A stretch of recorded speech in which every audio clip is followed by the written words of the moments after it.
been, although I'm not an espouser of the New Age, there must have been some sort of ley lines or something running between Coventry and Scottsdale and between other parts. But that reminds me that you have actually, under your real name, Keith Miles, written a great many books about sports.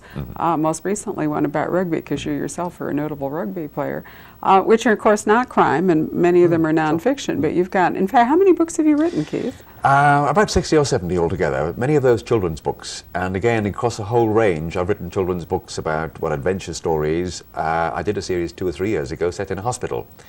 I always like to use things that I've done in my life, however far back they were, and I used at one time when I was in education to lecture to a nurses' home, which was wonderful. I mean, to be the only man with 400 nurses, I mean, you know, it's every man's dream. And I used to go in and do drama with them on a Friday afternoon, and of course the sister was delighted that she could just hand them over to me for 2 hours. And at that time, as a little cross-reference, it's going back 30 years now, the leading actor at the Birmingham Repertory Theatre, and I was working in Wolverhampton, which is only 20 miles away, the leading actor was a totally unknown young actor called Derek Jacobi.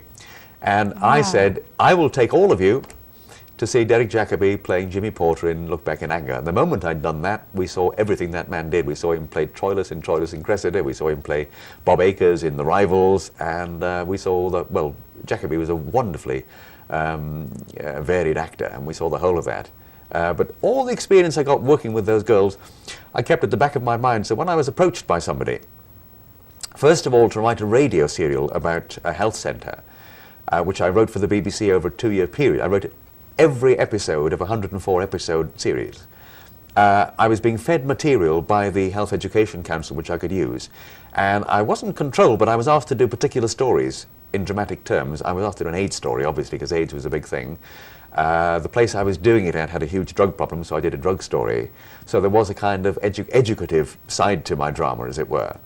But out of that, out of the business of working with the nurses all that way back, I came up with an idea for a series of books called City Hospital, which was a teaching hospital. And I had 5 young people, all about to go into medical careers, living together. 2 nurses, 1 male, 1 female, 1 black, 1 white, a medical student going to be a doctor, a physiotherapist, and a radiographer. Within my own family, I have all of those. My sister-in-law is a radiographer. We have 3 psychiatric nurses, 5 doctors. I mean, one could always ring people up for inside information. And I put those in a teaching hospital, and it allowed me to go in every direction I wanted to. So they all got linked in, and each one of them took the lead story, as it were. Right, and you've certainly written an enormous amount of television and drama and so forth. Was Z-Cars one of your, was it very popular? I began writing, that's right. British television, I know that you have taught drama in prisons. You've taught writing there. But most recently, you have, back as Keith Miles, written a book dear to the hearts of Arizonans. You started, you were inspired. In fact, we were having lunch at the Biltmore. I remember this. And while I went wending my way off for a brief rest stop, Keith was scribbling on a menu an idea for a series in which Frank Lloyd Wright is not the principal, he's not the sleuth, but nonetheless figures. And you then wrote Murder in Perspective, the first of an architectural mystery series with Wright as a character, and you set it at the Biltmore. That's right. When it was being built, which was the late 1920s, right 28. around. And you use Wright's concrete block system. That's right. As part of the story and as part of the murder weapon. That's and right. Last February of 1997, we had the great fun of launching the book, and the Biltmore hosted this marvelous event in the Aztec Room. Right, which is used to be, I think, a movie viewing, sort of like a movie theater, but this wonderful, strangely shaped room with a copper roof at the hotel. And there were several hundred people that came to hear you speak about the hotel and Frank Lloyd Wright. Is that a series that you are going to continue? Oh, certainly. I mean, as you know, Barbara, we walked in there and I was just knocked out by the Biltmore because I'm a great fan of Frank Lloyd Wright. My brother's an architect, and many years ago he came home when he was 15 and I was, 12 then, with a huge pile of books because he was then an architect's apprentice. And they were all about Frank Lloyd Wright. And the reason he was excited was that Frank Lloyd Wright was actually in Wales at that time. He'd come over, of course he did have Welsh forebears, as you know, and his home was named Taliesin, which is the name of a Welsh bard, a medieval Welsh bard. And in fact, I quote Taliesin, as you know, in one of my books there. Frank Lloyd Wright came over to see William Clough's Ellis, who designed a place up in North Wales. And my brother was so excited by this that he got me hooked on Frank Lloyd Wright, and for years, whenever I go home and see my brother, we talk about it. He's always wanted to do a book on Frank Lloyd Wright from the architectural point of view. So when I walked into that hotel, it said Frank Lloyd Wright to me, even though the architect of record, as we all know, is Albert Chase MacArthur. And the mystique that surrounded that hotel seemed to be the perfect thing for a mystery writer. You know, who actually designed it? And if it wasn't Frank Lloyd Wright, we know that he was there as a consultant. We know that his concrete block technique was used. What was his input? And why was his name not more prominent? Well, there were a number of explanations, and I played around with them in the book.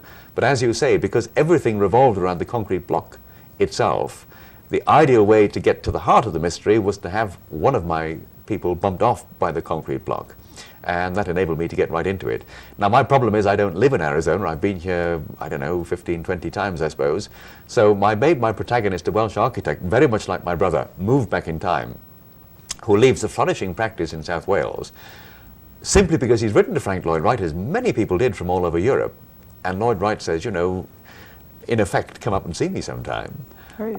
On the basis of that, he comes over, goes to Wisconsin, discovers it's under 3 feet of snow, comes all the way down to Arizona, goes out to the Biltmore, which of course in those days was way out in the desert, 6 or 7 miles from the rail station, and then gets involved in the murder very early on, and is himself of course a chief suspect. But he's looking at it from the outside, and he's learning about the architecture of the area, but he's also learning about America and the way that things go, and he's very green. And at the end of the novel, he does come to some kind of agreement with Frank Lloyd Wright. Now, in the second one, which I'm working on at the moment, I've moved him on in time, and he's much more streetwise. He knows the rules, and he needs to know the rules because he's now up in Chicago working in Oak Park. He's building a house in Oak Park, and he needs to keep one eye over his shoulder because Oak Park in 1930 was a dangerous place to live in. And after the Wall Street crash, of course, architects had a very bad time, and builders had an appalling time, so they would undercut each other, and all kinds of backstabbing went on. True. So my man is involved in a pretty dangerous business in trying to build a house for a meat baron. I've gone not for one of the gangsters. I've gone for a man who in fact is in the meat trade up in Chicago. And I know that you're taking the third book east. That's right. And hopefully at some point you will bring Frank Lloyd Wright and your protagonist Merlin back to Taliesin West, which I think would be great. Lovely.